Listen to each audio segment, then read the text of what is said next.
위대하는 지혜 제1편. 발타자르 그라시아는 1601년에 아라곤 지방의 벨몽트에서 태어나 1658년에 사망한 스페인을 대표하는 작가이자 철학자이다.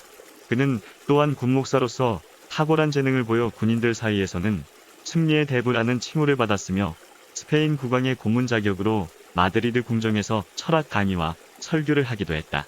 그의 저술은 제수이트 교단 상부의 허락 없이 출판했다는 죄목으로 인해 고난과 핍박을 받고 금서가 되기도 했지만 사후 재평가를 통해 로마의 위대한 철학자 세네카와 비교될 정도로 명성을 얻게 되었다. 세상을 보는 지혜, 영웅, 비평가, 신중한 사람, 지성인의 위트와 기술 등의 저서는 삶의 지혜와 양심, 그리고 미덕에 대한 내용을 담고 있다. 그의 사상은 니체와 쇼펜하우어에게 커다란 영향을 끼쳤으며 타락과 위선의 시대의 진정한 삶의 모습이 어떠한 것인지 우리에게 제시하고 있다. 지혜는 무엇보다도 먼저 나를 아는 과정을 거쳐야만 얻어지는 것이다. 그는 용기와 의지를 일으키는 지혜, 언어를 효과적으로 사용하는 지혜, 위기에서 벗어나는 지혜를 구체적으로 제시하면서 물질 세계를 초월할 수 있는 보다 근원적인 지혜의 빛으로 우리를 인도하고 있다. 발타자르 그라시안의 지혜가 온 세상을 가득 채울 수 있기를 희망하고 있다. 독일의 대문호인 괴테도 파우스트에서 이렇게 말하고 있다. 이 신비스러운 책은 그대를 지혜의 세계로 안내할 것이다. 그것으로 별의 운행도 알 수 있고 자연의 가르침을 받으면 영혼의 힘이 눈을 떠 구름과 구름이 서로 어떻게 말하고 있는가를 알 수 있다. 생동하는 자연이 그대 앞에 나타나고 그제서야 비로소 지혜의 의미를 이해하게 된다. 일어서라 그대여. 속세에 물든 가슴을 아침 노을 속에 씻어내어라. 지혜를 인생의 초석으로 삼아라. 지혜는 어둠의 세상을 밝히는 빛이다. 우연에 이끌리지 말고 냉철한 이성으로 미래를 설계할 수 있어야 한다. 만남을 귀중하게 여기고 하나씩 지혜를 쌓아 올려서 행복을 만들어라. 지혜는 인생의 깊이를 재는 척도가 된다. 어느 지방에 비옥한 농토와 수많은 재산을 소유한 사람이 있었다. 그의 행동은 몹시 건방지고 거만했기 때문에 마을 사람들로부터 비난을 받았다. 하지만 그 지방 사람들의 대부분이 그 남자에게 고용되어 있어서 아무도 반항하려고 하지 않았다. 그는 어느 누구의 존경과 사랑도 받지 못했으며 주위에는 기회만 있으면 그를 이용하려는 사람들만 들끓었다. 많은 사람들이 그를 불쌍하다고 생각했다. 만약 그 소유물에 필적할 정도의 정신적인 산물을 갖고 있었다면 그는 얼마나 위대한 사람이 되었을까. 그는 지혜를 갖추지 못했기 때문에 이 세상에서 가장 풍요로운 패배자가 되었다. 인생의 승리는 물질적인 풍요를 통해 얻어지는 것이 아니다. 오직 세상을 보는 지혜만이 인생의 지침이 될 수 있다. 지혜의 성은 토대를 단단하게 굳히고 이성을 발판으로 삼아서 만드는 것이다. 오랫동안 여행을 하면 몸과 마음이 지치기 마련이다. 그럴 때에는 편안하게 휴식을 취하고 활력을 회복할 수 있는 공간이 필요하다. 인생의 길도 역시 여행과 같은 것이다. 지적인 자극을 받아들이고 지혜를 쌓지 않으면 언젠가는 추락하게 된다.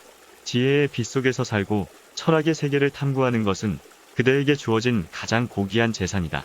전지전능한 신은 지혜를 성수로 삼아 축복의 빛을 내린다. 지혜를 인생의 좋은 설계자로 삼아라. 애정은 숨기는 것이 아니라 드러내는 것이다. 누군가를 사랑하는 것은 자연스러운 일이다. 망설이지 말고 애정을 표현하는 일에 최선을 다하는 것이 좋다. 지금까지 그대가 받았던 애정을 기억하면서 미처 짐작하지 못했던 따스한 말과 행동이 그대에게 얼마나 큰 용기를 주었는지 생각하라. 나는 지금 인생의 황혼기를 맞이하고 있다. 지난 삶들을 서서히 정리해야 하는 시기가 된 것이다. 영원한 안식에 들어가기 전에 나는 감사의 마음에서 무엇인가 세상에 도움이 되는 것을 남겨두기로 결심했다. 생애의 귀중한 사건들을 기록하는 것은 후대를 위한 신성한 의무라고 할 수 있다. 내가 항상 원했던 것은 진실을 탐구하는 일이었으며 더 나아가 지혜를 익히려고 하는 사람들에게 그것을 설명하는 일이었다. 혹독한 고통과 참기 어려운 절망도 시간이 흐르고 나면 지혜의 등불을 밝히는 원천이 되었다. 나는 고통 속에서 빚어진 지혜의 도자기를 막 구워내고 있지만 누구에게 읽히려고 하는 목적이 있는 것은 아니다. 그러나 이 책이 합당한 자의 손에 들어가서 세상에 빛을 던질 수 있도록 신이 선처해 주실 거라고 믿는다. 그대의 눈으로 세상을 직시하라. 지혜는 그대의 영혼에서 새롭게 태어난다. 자기 자신의 마음을 열어라. 그 마음 속에는 천국과 지옥이 있다. 지금 그대가 살고 있는 세상은 그 중간에 위치해 있다.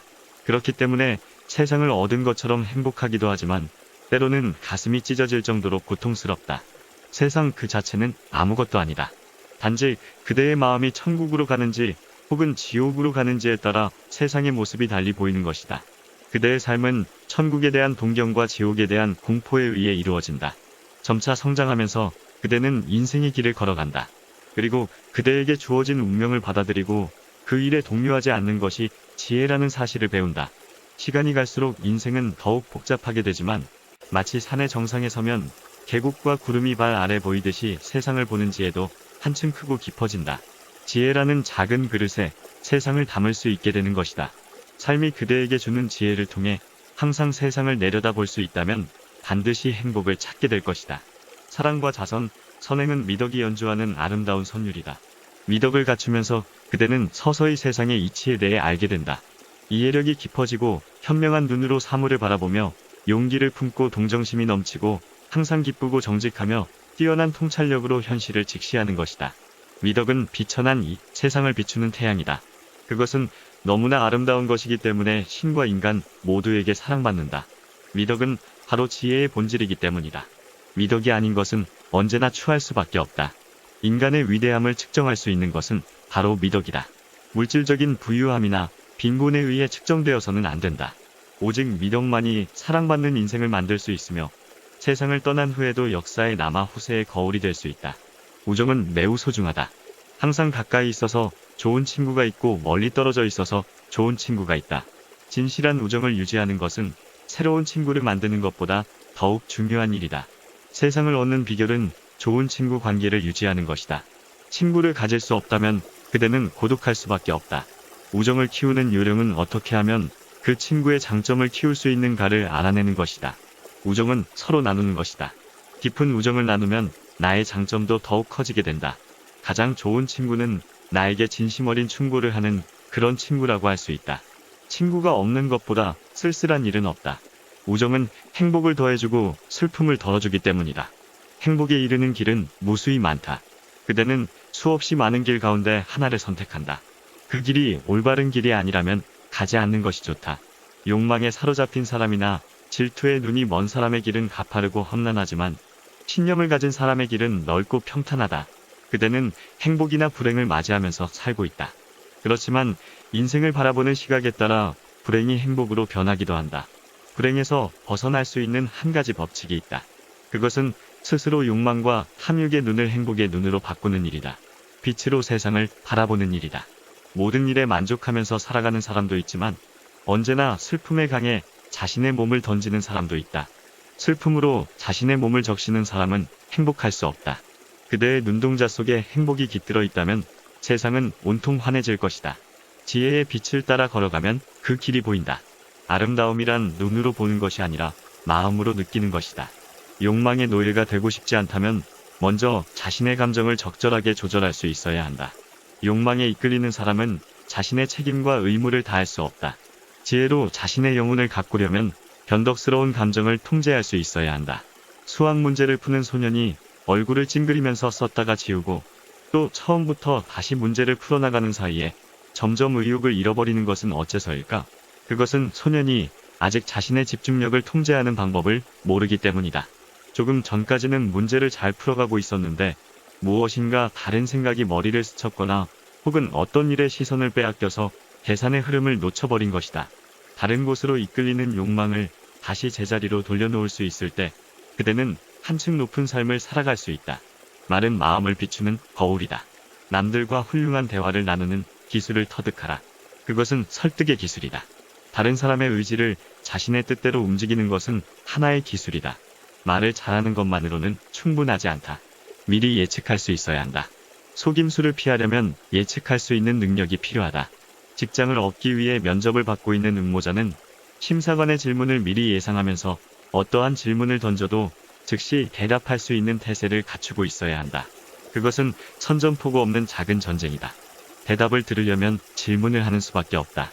광물이나 야채의 성분을 아는 일보다는 사람의 성격이나 품성을 아는 일이 더욱 중요하다. 우정을 나눌 때 여러 가지 측면에서 너무 차이가 나지 않는 상대와 교제하는 것이 좋다. 나보다 몇 배나 유능한 사람이라면 마음속으로 은근한 질투나 적의를 느끼게 된다. 또한 성공과 거리가 먼 사람은 아무리 열심히 외모를 꾸미더라도 출세한 사람과 함께 있으면 마음이 편할 수가 없다. 행복은 그대가 스스로 만들어가는 것이다. 모든 것은 때가 있다. 그때가 오기를 참아내고 기다려라. 그러면 다 여물은 사과가 그대 앞에 떨어질 것이다. 오늘은 여기서 이만 줄일까 합니다. 편안하고 행복한 하루를 보내십시오. 감사합니다.